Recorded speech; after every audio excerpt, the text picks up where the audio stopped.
Yeah. Okay. By the way, I did a siyum on Sanhedrin. Oh, you did see him. Oh, that's nice. Oh, on Erev. Yeah. Hill, you still have to see him, right? Okay, so we'll do it together.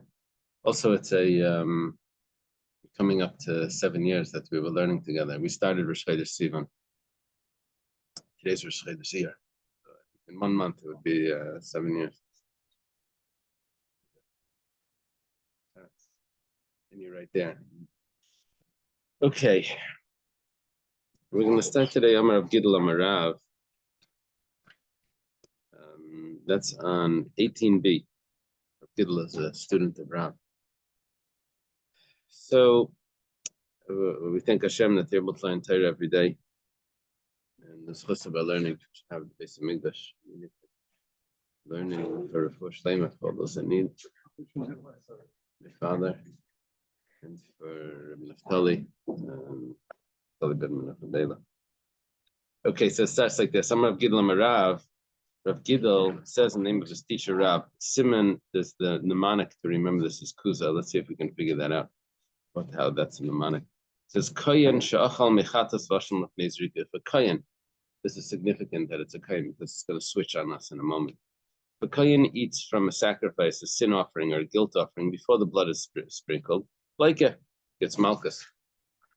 To wait for the time to when he's allowed to eat. He's supposed to eat from it, but he's supposed to wait till the blood is sprinkled. My time, what's the reason that he gets malchus? Okay, we know that there's that it's not allowed, but how do we know that there's malchus there? Damakra, this was said by the inauguration offering. It says that those that are atoned with them will eat from it, which is referring to the koyanim. The koyanim will eat from the sacrifice that atones for them. They should eat from it. La'achar kapara in kapara. But it means not just that those that are atoned by the sacrifice, but it also means those that are already atoned by it, which means that the blood was sprinkled. That's when they should eat from it. It's not only the person, but also the time. However, lav, what we're seeing from this is not a negative prohibition, but a positive commandment that who should eat from it? The koyanim after the atonement. But this implies that lifnei kapara, but that before the atonement they shouldn't eat. And this implies lava b'machlala say lava. That means that a negative prohibition that's derived from a positive because it's the negative. So when Torah says this is what you should do, and we understand from that you should not do anything else. So that means that that's a negative prohibition, even though it's derived from a positive. The sentence was positive, but the implication was negative, and we're calling that a negative prohibition, which means that there's going to be lashes. Well, Rav is a little surprised by this. Masav Rav says, 1 second, we don't say this in other places. It says we have last week's parsha. No, it's actually not. This is in Re'eh, in Dvarim. It lists the animals, the non-kosher animals again. It says v'chol behema mafreses parsha v'shishas sesher stay process malsker behema isatechelu. Any animal that has split hoofs, that the hoofs are split all the way through, and it chews its cud, so that animal you should eat. Oh. Those animals that split their cut, those you should eat. But if they don't have split hoofs all the way through, then you shouldn't eat it. Okay, right? What's implied becomes a negative commandment according to this. He says, but if it becomes a negative commandment, why does the pasuk need to continue and say this is what you should not eat with a negative prohibition? We already have the negative prohibition because he said this is what you should eat, which implies that this is something else you should not eat.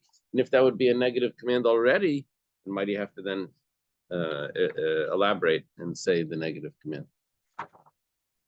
So he rejects that. Rather, if there was a statement from Rav Gidl in the name of Rav, we should say it a little different. Rav Gidl Amar Rav. Gidl says in the name of Rav, Zar shachal mechatas v'ashal l'fnei zrika. We switch now. We're not talking about a kayin. We're talking about a zar. A non-kayin. Zar is the stranger. A zar that eats from a sacrifice before the blood was sprinkled. He's got 2 things wrong, right? He wasn't supposed to eat from the sacrifice, and also it wasn't the right time. right? It's before the. What is it? Okay.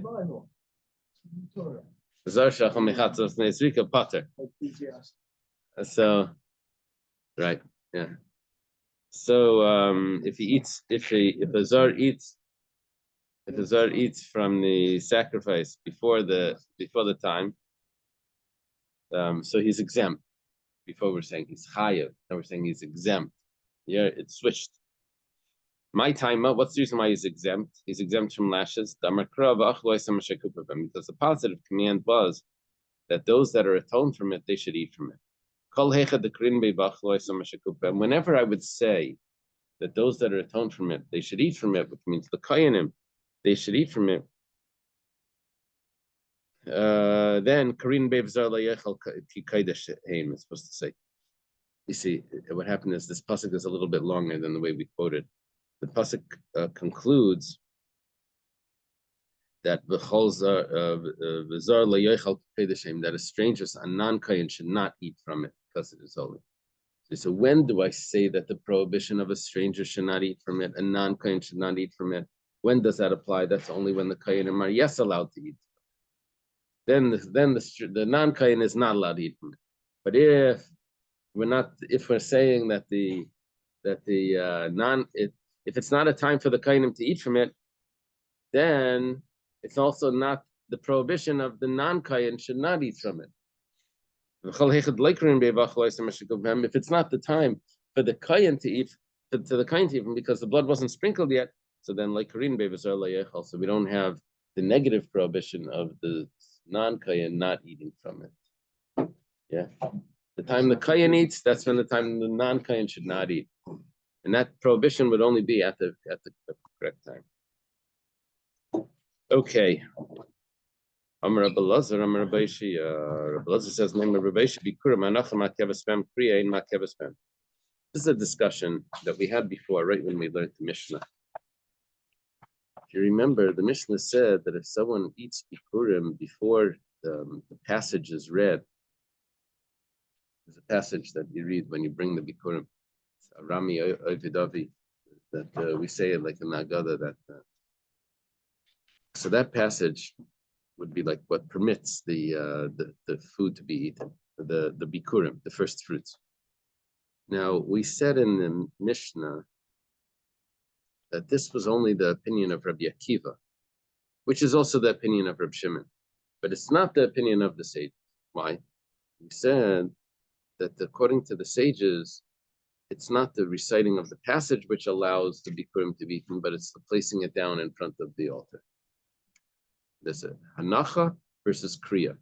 Is it the placing it down or is it the kriya?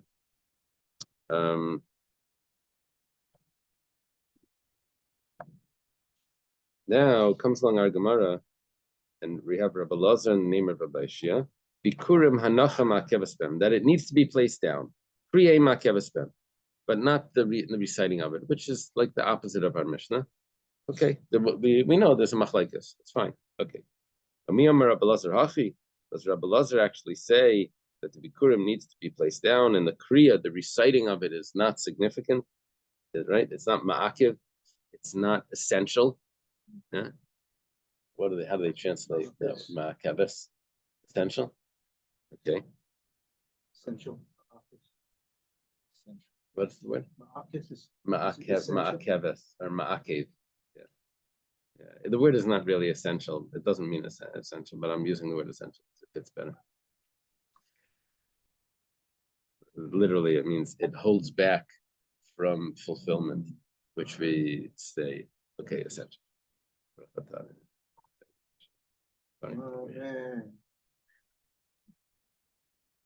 So does Rabbi Lazar really say this?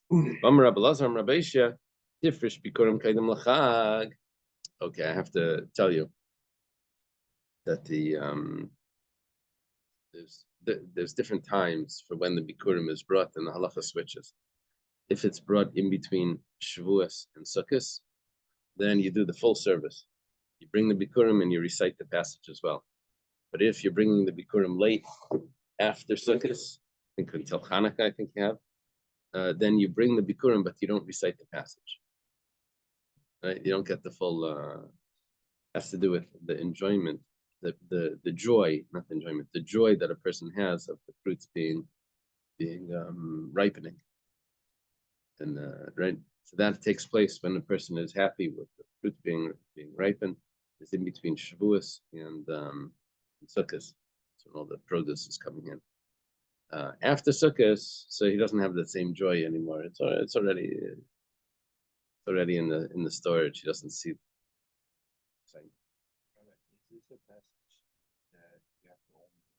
Yeah, exactly. Very good. Very good. If you don't own the land, you don't have joy. Then you can't recite the passage.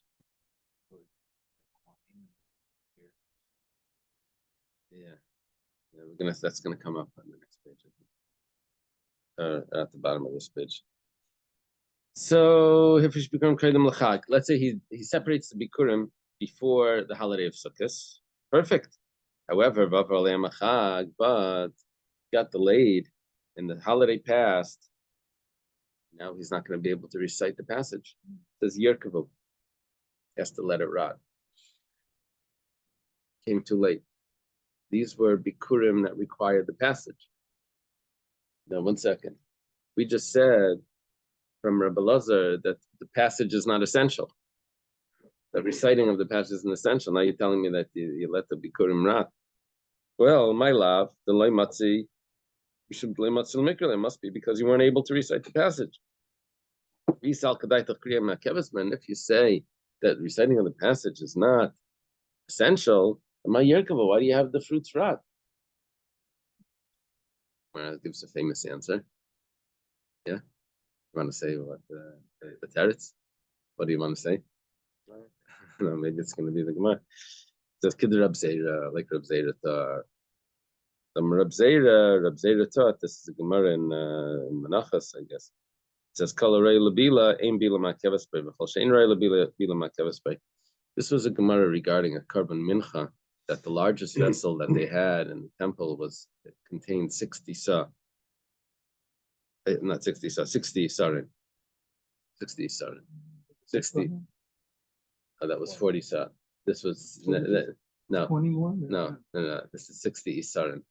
Each isarin is only 53 eggs. So this is 60 of those. Calculate that. 300 eggs. So if someone brings a sacrifice that's up to 60 isarin, then he puts it into one vessel because it could fit into one vessel. If he brings 61, then he already needs two vessels because it won't fit in there. Now, what we're looking for is that you need to mix the oil and the flour together, and you won't be able to mix it in the vessel if it's 61. Now, the rule is that if you don't mix the oil and the flour together, it's fine. So the Gemara challenges, says, so why do I need two vessels if it's 61 isarin? I don't need to mix it anyway. I can just pile it in. And I know I can't, I won't be able to move, but mixing doesn't matter. So Reb Zera says, no, mixing doesn't matter if you're able to mix it. But if you're not able to mix it, then mixing matters. You have to be able to. 30 and 30. Yeah, like this. This is like the grammar rules of grammar. You're allowed to break the rules of grammar once you know them. But if you don't know them, so anyway, you have to be able to do it. That's it. You have to be able to do it. Then you don't need to do it. But if you can't do it, right? If you can't do it, so then it's a problem. So what we're saying now, going back to our Gemara, is that you have a case where you're not able to recite the passage for the bikurim. Bikurim needs to rot. But if you didn't recite the passage, but you were able to, then don't worry about it. It's perfectly fine. It's not essential. It only shows up how essential it is when you're not able to do it.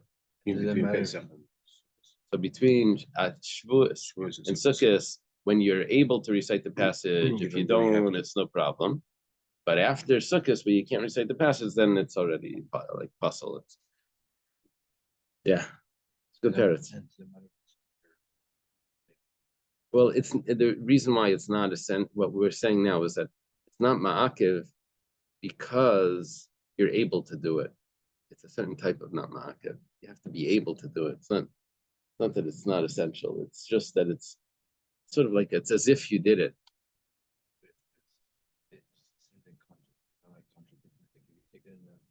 The time that you don't need the passage, but it's still you have to let it rot.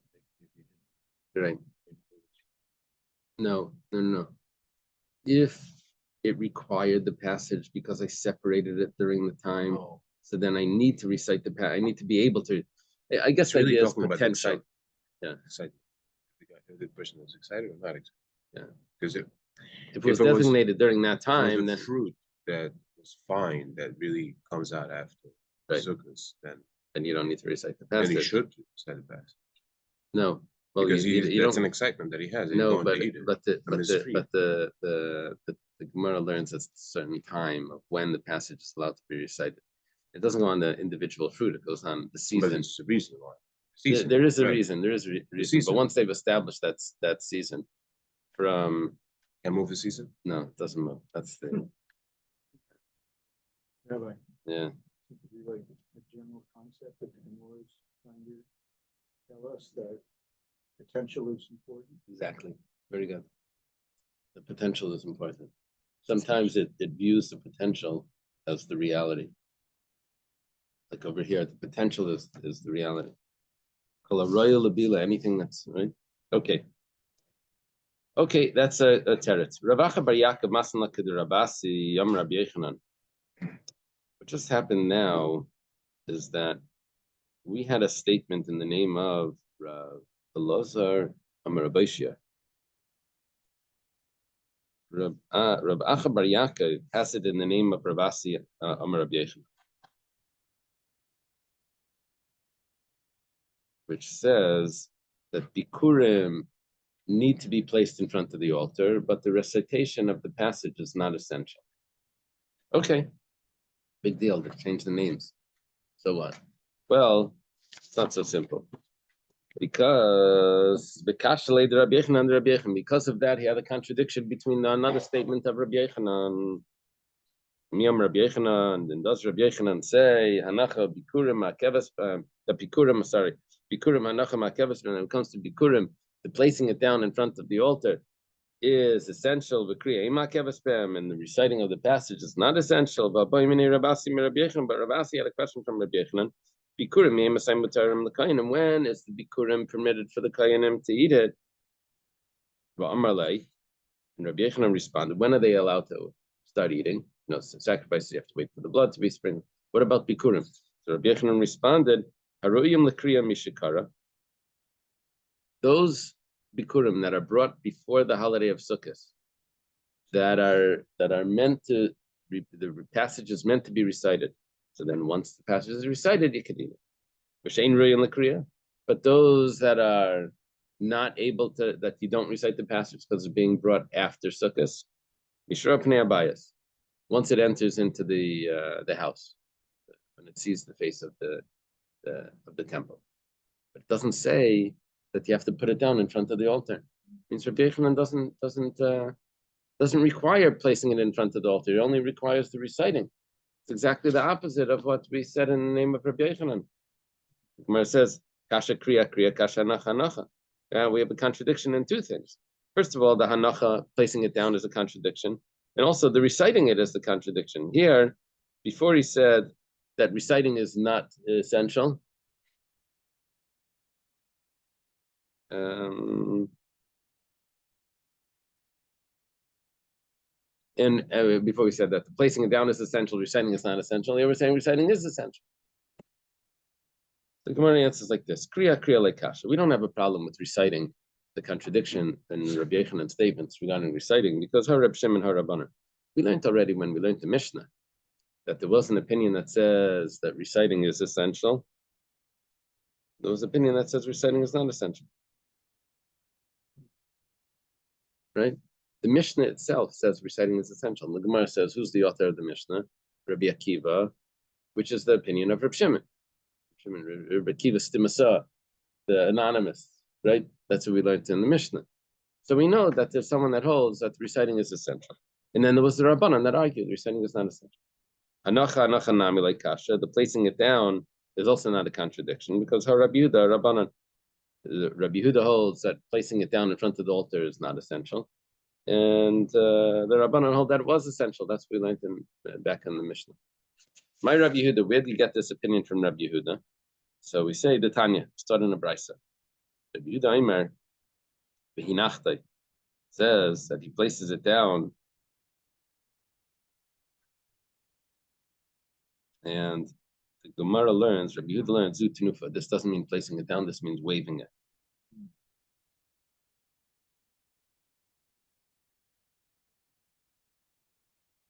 You say that placing it down means waving it.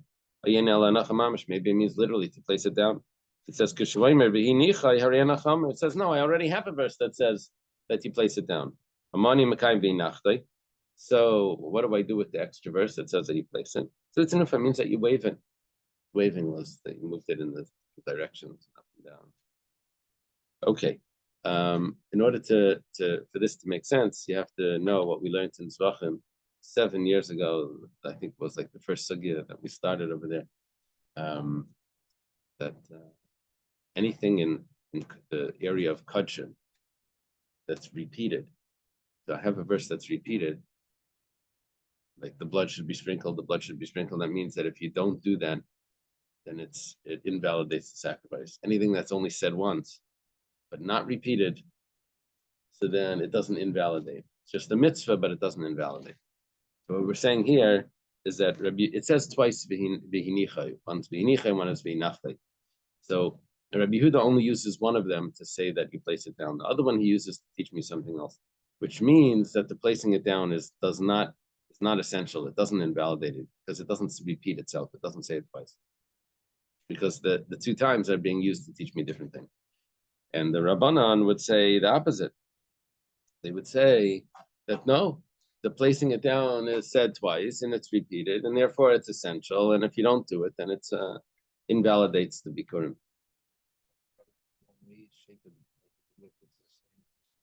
Yeah.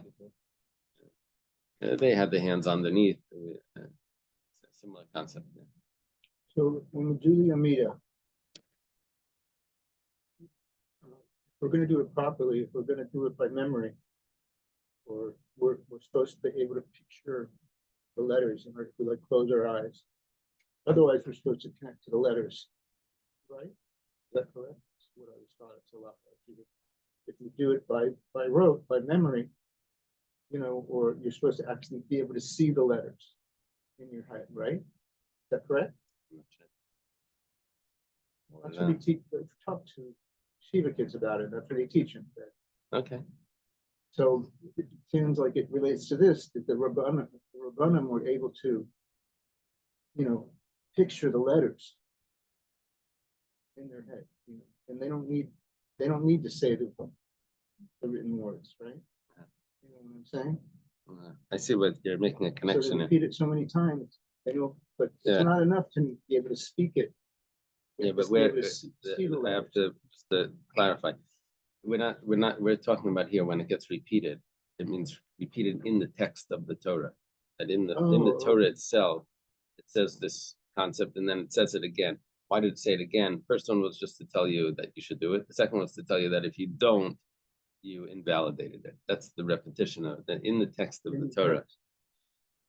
Okay, so now it says Oman Tana the Palagaled Rabbi. Who's the one that argues on Rabbi Yehuda? Rabbi Elazar ben Yaakov. This is the opinion of Rabbi Elazar ben Yaakov. Rabbi Elazar ben Yaakov, the Gemara tells us, right? Shnasek Havanaki. Very, very important opinion. He says the Tanya was taught in a brisa. That the kohen takes the basket from your hand. When it says that the kohen takes it from your hand, that tells me that you have to wave it. Divrei Rabbi Elazar ben Yaakov. Okay, so he has another source for the waving of it. My time with the Rabbi Elazar ben Yaakov, where did he learn that he takes it from your hand? That means that he waves it. Asi yad yad mishlamim. He learns it because it says hand, and it says hand. It says hand here. It says hand over there. So the verbal analogy teaches me that there's waving. By the peace offering, it says by the Bikurim, it says the Kayan takes it from your hand. Uksiv, and it also says Yadav Tviana, Asisi Hashem, that his hands will bring the offering of Hashem. Makan Kayan Aflan Kayan. Malalam Bailam Afkan Bailam, just like over there, it's talking about the Kayan, and over there it's talking about it must also be the Kayan. But also over here it's talking about the owners. Over there, back by the Bikurim, must also be the owners. So Kate said, how do you do this? If the owners are holding it, this and the Kayan puts his hand under it, and together they wave it. But whatever the case is, that's where he learns that the waving comes from Yadav. He takes it from your hand, which means that the word Vihinachta is left extra. So now I have two Vihinachtas. What happens when you have two Vihinachtas? That means it's Makkos. It's essential. Was the same without waving also done by the Sota? It was waved by the Saita? Yeah. I I don't remember that. Because you just mentioned what I remember. No, in the Chumash this past week, we had a bunch of waving. So what Rashi said a few times, where they flip it over. They put the fats on the chest, and then they put the fats on top, and then the chest on the fats. So how do you have all of those contradictions resolved? It says, well, when they would flip it over into this one's hands, then it would switch sides, and then they would flip it back. Whatever the case is, they were waving it back and forth. I think over there, one would put his hands above, one would put his hands under, and then they would flip it somehow. So in Shemini, it's a few times. And Rashi over there says, I explained this already in Parshas Tzav, how they flip the. Trying to find the Tiferet. Maybe. Amar Rava Bar Adam Rab Yitzchak. Rava Bar Ada, it says in the name of Rabbi Yitzchak. You see more Kabbalistic things than I see. He says in the name of Rabbi Yitzchak, Bikurim me'emasai mechayven alayin. If a person eats the Bikurim that he wasn't supposed to, for example, the Zar, when would it be chayiv? Rashi says chayiv misa.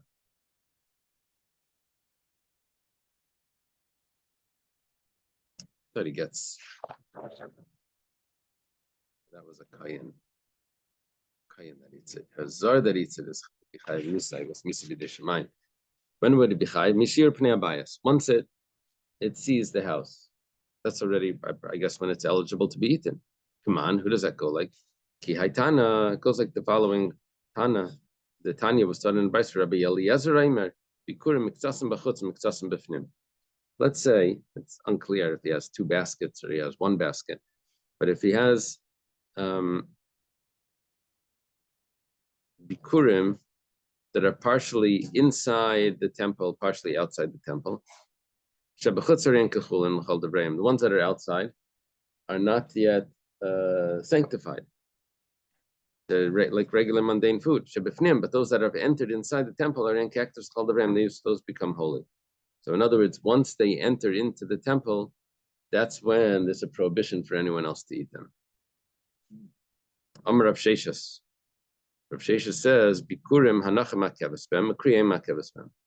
Well, we've had this before, that the placing down of the Bikurim, that's essential in front of the altar, but the reciting is not essential. Come on, who does this go like? So I thought we had this, we mentioned this before. I guess Rav Sheshas has his own, the way he derives this. This follows Ki Aitana. Come on, who does it go? Ki Aitana Detanya. It was started in the Brayso. Rabbi Yosi Aimer Shleisha Dvarim. Rabbi Yosi Aimer Shleisha Dvarim Mishum Shleisha Zakein. Rabbi Yosi says three things in the name of three elders. Now, the three things that the Gemara doesn't give me. Okay, yeah, the three things that the Gemara doesn't give me, but it does give me one of them. This is apparently in the Sifri. What I saw from Rashi. Kulin Shneim b'Sifri. They're taught in the Sifri. Sifri is the Medrash on Bamidbar and Devarim. Yeah, the Sifra is on Vayikra, and the Sifri is on Bamidbar and Devarim. So in the Medrash there, it says the three things that Rabbi Yosi taught, and here we get one of them. The Gemara quotes one. Or it says Rabbi Shmuel Aimer. Rabbi Shmuel says, Yachol Yala Adam Ma'aser Sheni Bisman Azeb Yishlayim Ve'echlenu. This is a big sugi in Bava Metzia, in Perek Hazav. It's about if the wall of Yerushalayim falls down and there's Meiser Sheni, and there you'd be allowed to eat it. The rule with Meiser Sheni, the second type needs to be brought to the city of Yerushalayim and eaten within the walls. Now, if you can't bring it, you redeem it and you spend the money there on other food and sacrifices that you eat. So what about today in this Meiser Sheni? So I could have thought that maybe you can bring Meiser Sheni to Yerushalayim and you eat it there. There's no wall, right? There's walls of Yerushalayim aren't there. It's not like the original walls. But, okay, Vidinu. The Gemara says you can't say that because Bechar Tanavas Makam. The Bechar, the firstborn animal, that has to be brought to the Beis HaMikdash. Meiser Sheni Tanavas Makam. And Meiser Sheni also needs to be brought to the Beis HaMikdash. Ma Bechar Ein El B'fnei Abayis. It's just like the Bechar is only in if there's a temple there, right? You're going to bring the sacrifice. That has to be the temple. If Meiser Ein El B'fnei Abayis, also the Meiser, you would only be able to bring to Yerushalayim if the temple is there. Not nowadays. Now the Gemara is going to ask how if it was so clear to you about the Bechar, so then maybe it should be so clear to you about the Meiser. How did you know Bechar? Like it was so obvious. The Gemara says, 1 second, but you can't learn that because what you're doing is you're deriving the Meiser from the Bechar. It says, Ma'ala Bechar, Shekein Tan Matan Dam Ve'imum L'gam Mizbeach. But there I have all those reasons. Just because you have to put the blood and you have to offer the limbs on the altar. And so that's why. But Bikurim, but Meiser, you don't have to offer anything on the altar. So maybe Meiser you can bring to Yerushalayim even today and eat it there. It says Bikurim Yechicho. Bikurim will prove that you don't have to put any blood on the altar. And nevertheless, you need to do it only when the Beis HaMikdash, you can only do it when the Beis HaMikdash is standing, not today. So, okay. So now it's obviously not the offering the blood, which is the main factor. And so therefore you can't bring the Meiser either. The Gemara says, but you can't learn from Bikurim. Mal the Bikurim shkein tuna nanacha, but the Bikurim have to be placed down in front of the altar. So Talmud, okay. So the Gemara drops this. Rabbi Shmuel, that's talking, he drops this. He says, Talmud Laimar, so the source that we have for Meiser Sheni, that it's not brought to Jerusalem, when there's no temple, Talmud Laimar b'achalta sham l'fnei Hashem lekecha, says you will eat it there in front of Hashem your God. Makesh Meiser lebechar, and we make a hekesh. Ma bechar eino l'fnei abayis. I think in the pasuk it says, yeah, let me see your Gemara. I don't have the full pasuk here.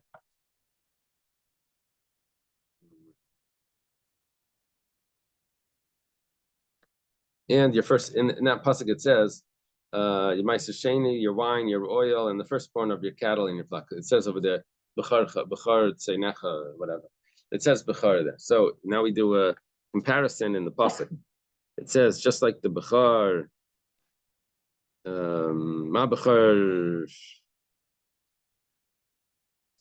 It's only when the temple is standing. Also, the Meiser is only when the temple is standing. Okay. And if it's true that you need to recite the passage as well, Lifrech, then when the Gemara had a question, how can you learn from Bikurim? You should have another detail there.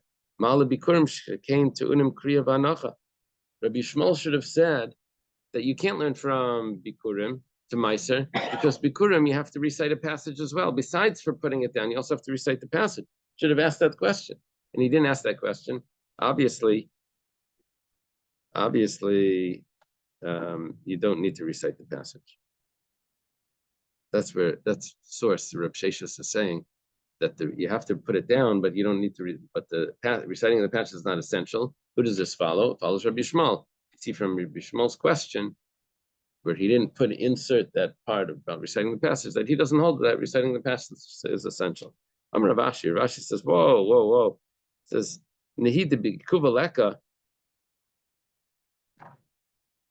I don't care that if it's essential or not. He could have asked the question anyway. Mitzvah mileka. Is it not a mitzvah to recite it? Okay, it's not essential, but he could have said, but at least it's a mitzvah.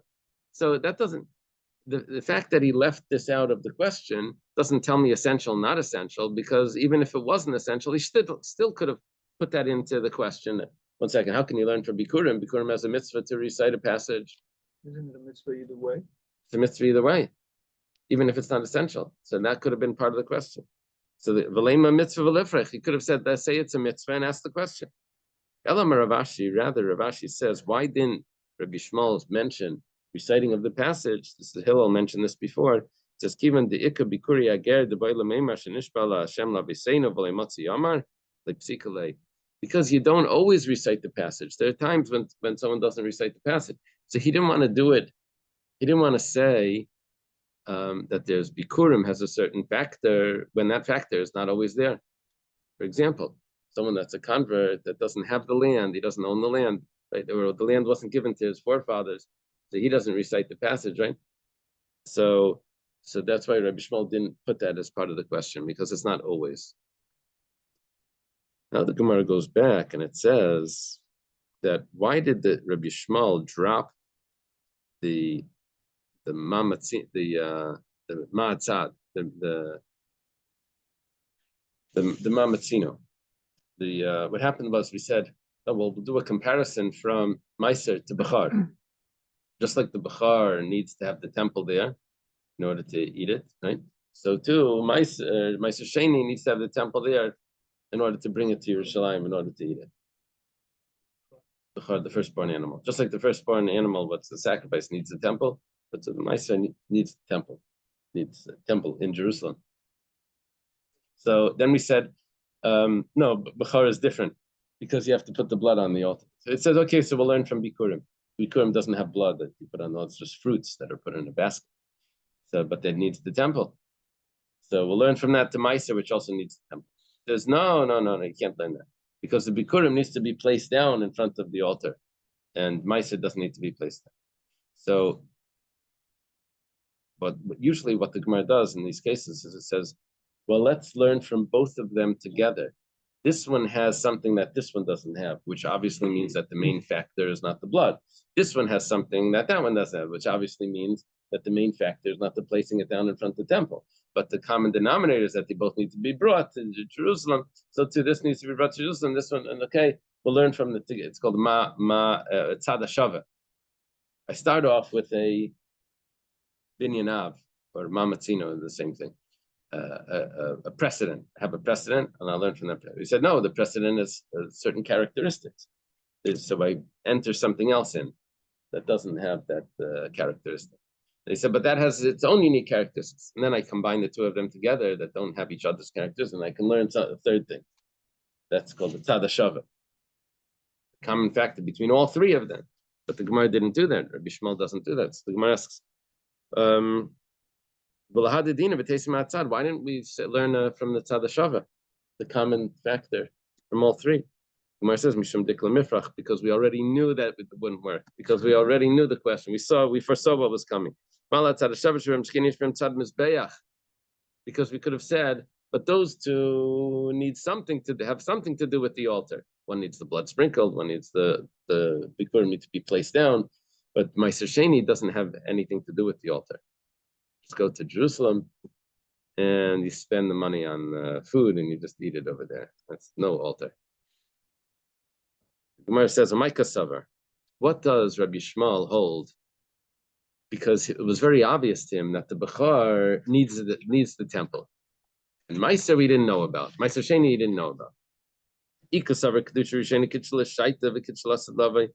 a machlekes in a few places in the Gemara. Megillah and Gittin. So how does this work? The holiness of the land of Israel. They entered into the land of Israel twice, with Yeshua, and then again with the Oilei Bavel when they came back. There's Kedusha Rishona, and then there's Kedusha Shnia. So, but does he hold that the Kedusha Rishona Kitchel Shaita v'Kitchel Asadavi was the first holiness when Yeshua came in and they traveled around the land of Israel, conquering the land together with the ark that went with them? So that holiness that was put into the land, does that continue even after the first exile? Does that continue? So if we say Kiddush Rishon Kitcha L'Shaita v'Kitcha L'Salavi, that it continues, and that which means that the holiness of the place of the temple is still there, whether the temple's there or not. the holiness of the land was there, and even if the temples, the everything is holy. That's the Bachars were stood there for both temples. Also and therefore I would be able to bring the The Bachars were there for both temples.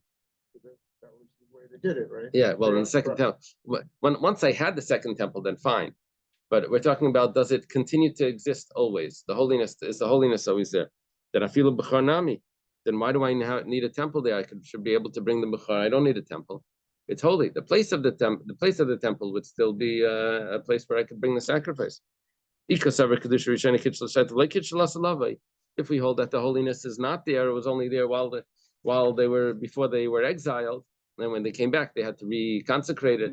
So then, then why didn't we ask a question about the Bachar? Why was he so obvious to him that Meiser Sheni needs a temple, maybe needs a temple? We're going to learn from Bachar that you for sure need a temple. How do you know Bachar for sure needs it? It's a kedusha of the. It's a kedusha of the. No, it's a kedusha of the fruits, the meiser that you have, or is the kedusha of the land of Israel. But it's a question of if the land of Israel has the original holiness that was given when Yeshua came in. Does that continue even after the first exile? Right, which applies to the Which would apply continue to today. whether you have basically English or not. Oh yeah, exactly. Does that still work? According to logic, that more this repeat Yeah, because the world is created with the memory. Right? Yeah. Okay.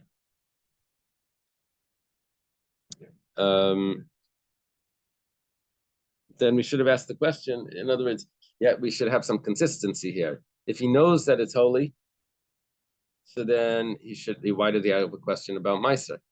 Then Meiser Sheni, you could bring it. If he doesn't know that it's holy, then why was it obvious to him that Bachar is a problem?